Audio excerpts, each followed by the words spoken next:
What's up guys, this is Chris here, and today we're going to be having a little fun. Today we're going to be talking about 7 weird but really awesome guns. We're going to be talking about stuff that isn't the norm, maybe some things you haven't heard of, maybe using some actions you haven't seen, or maybe they have really unique properties to them that give them an edge over some of their competitors or some of the peers in their class. So today we're going to be talking about 7 guns, and we're going to be talking about a little something for everybody. We're going to have some shotgun, revolver, PCC, rifle, and handgun stuff on this list. I tried to get something from at least every category, so you guys maybe could get something you haven't seen before, maybe something not only you haven't seen before, but you might want in the future, and just some cool shit for you to watch. Now, before we get into the video, I do want to mention my Patreon supporters. Thank you guys very much. It's because of you guys the channel is here. We try to make the most honest gun content on the internet for you guys, and we really appreciate your support. If you want to support the channel, all you have to do is go to the link in each video, including this one, and it'll bring you right to my Patreon page, and all you got to do is sign up. Also in that description is a link to a local shelter in Ames, Iowa. It's the YSS. Those kids could really use your help. Again, that link will bring you right to the donate page for the YSS. I'd really appreciate it if you would donate to those kids. And first off, we'll start off with something new. Today, we're going to be starting off with the Smith & Wesson FPC.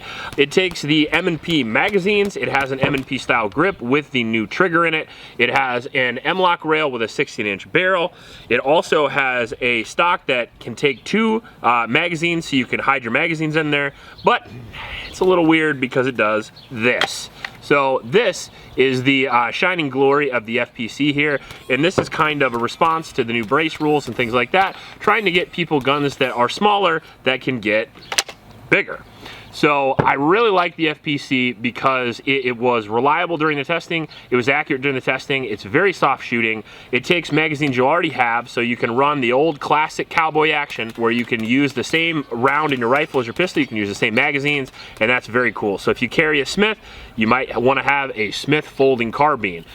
We had this kitted out during the video, but I recently took it off to do a first shot, so we did have an aim point, Surefire, and all that fun stuff on there, and it not only does it fold like that, but it stores in a really small package. It's easy to run, and it's very affordable at about 700 bucks, getting you right in line with all the other PCCs that don't fold in half, except for the Kel-Tec. Don't go Kel-Tec, trust me, friends don't let friends buy Kel-Tec.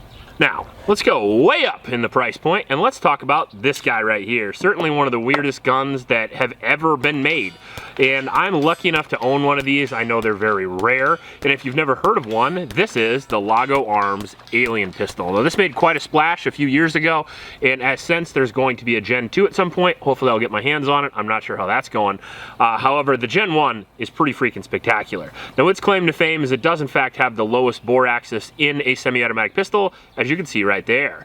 It actually is lower than my finger, and because of that, it has a very unique recoil impulse where instead of muzzle flip or muzzle climb, which you will get on literally every other handgun, this gun literally does go straight back.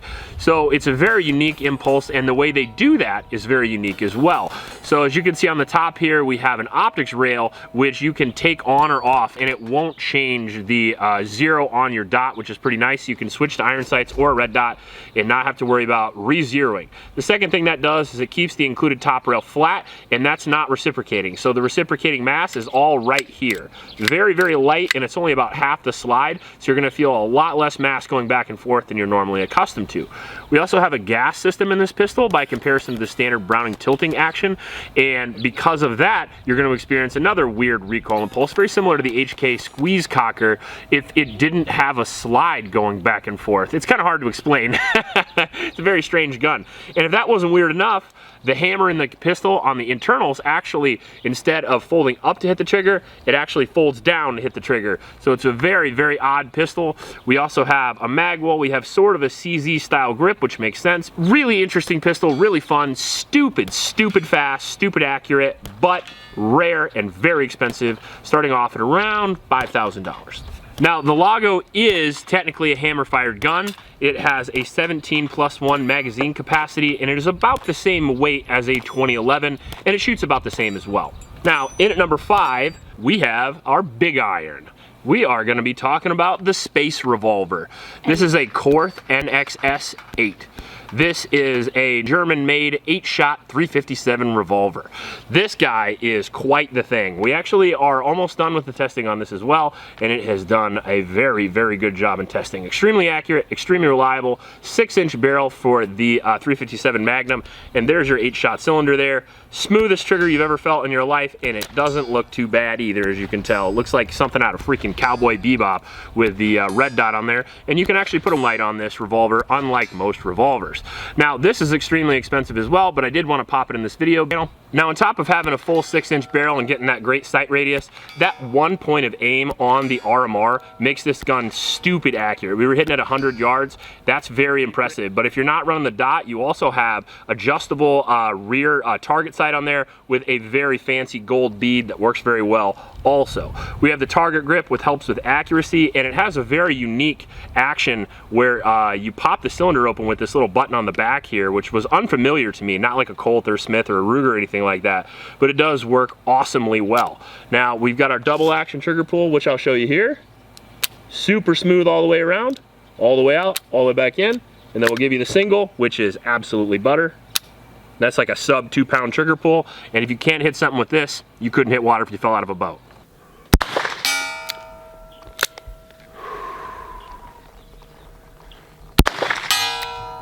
Single's so easy, the trigger's so nice. In at number 4, we have the Trailblazer Pivot gun.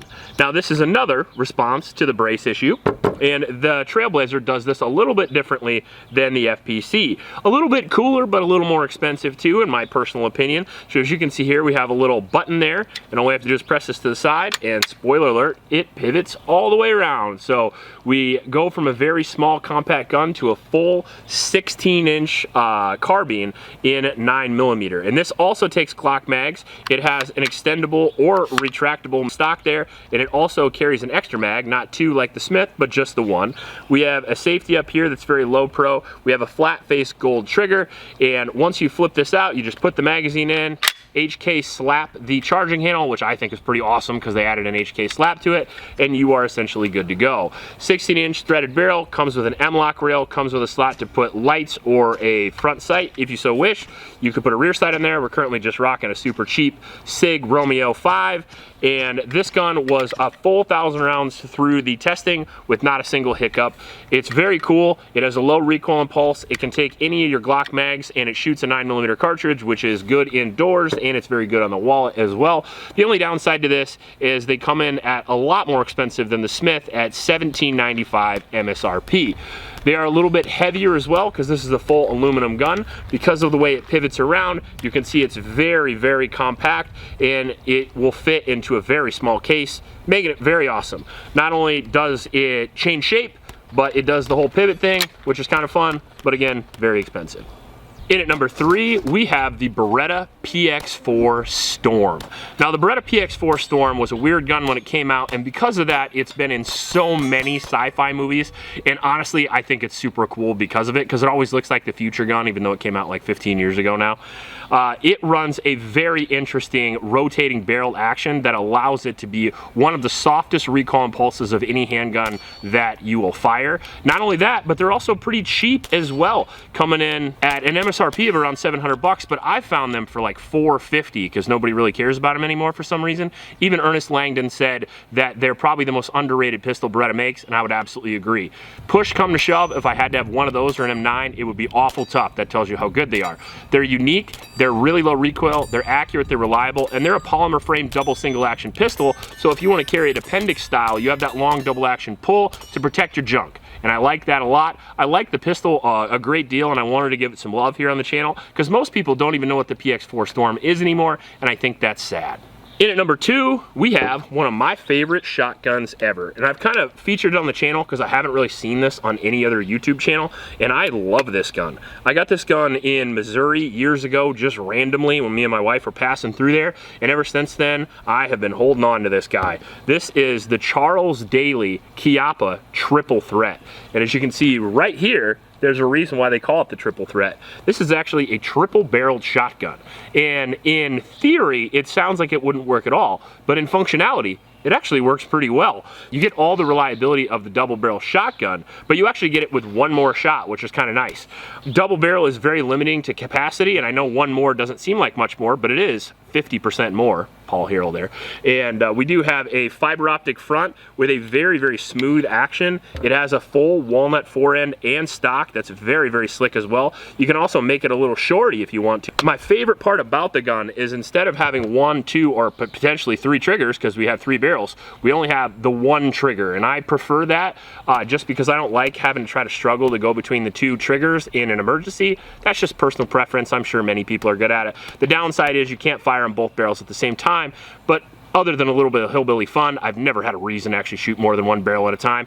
And these go pretty quick. I mean, it is sort of like having a stupid reliable semi-automatic shotgun because you have the 3 rounds.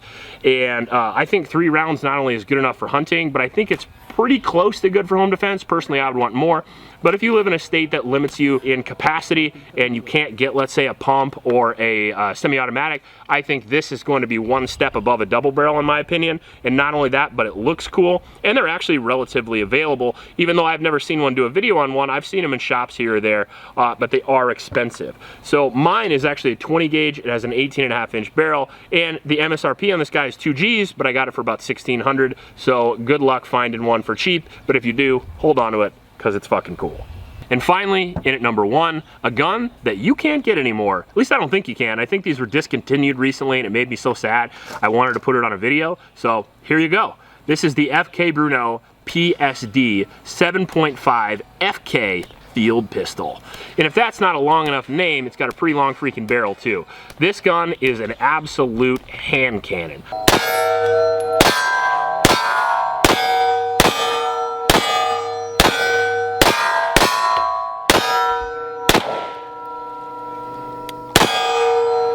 Well, get it there, little Rambo. I love this thing, and I'm really surprised they weren't more popular, considering the feature set, the caliber, the power, and the rate of fire you can actually get on one of these is pretty insane. I know the Desert Eagle gets all the love because it's in Snatch, it's in a ton of movies, it's in every Arnold movie that's ever existed, Last Action Hero, you name it.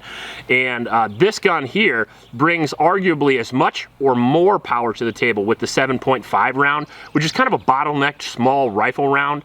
You're hitting several thousand feet per second with this guy, and you really can put some hurting on this. I know that people have taken elk with this handgun, and the power is really, really incredible on that round. Now, if power's all it had, it wouldn't be on this, but that's not all it has. So as you can see here, not only do you get that power, but you get 16+1 in a magazine, and you also get a very unique recoil system that is hidden right here. I can't show you due to YouTube's guidelines, but it is a very unique recoil mechanism that allows you to pop these off relatively quickly.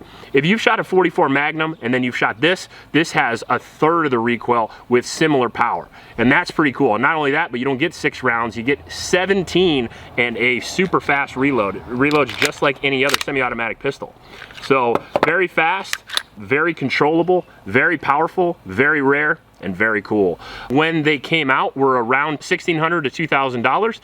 The steel versions are like $7,000, and those are even more rare. But if you get a chance to get one of these, especially since they've been discontinued, I mean, they come with a light rail, they come with an optics mounting system, and they come with a double single action trigger that is on par with some TZs I've had. Very, very cool gun. Sadly, very unattainable. All these are a sample size of 1, of course, and all these are absolutely my opinions, so take them as you will. That being said, I was a big fan of all these guns, and I hope you were too. If you like this video, please like and subscribe. If you want to see more content like this, let me know in the comment section what you want to see, and I will see if I can make it for you. Please support your local homeless shelters, and remember to recycle. I'll check you later.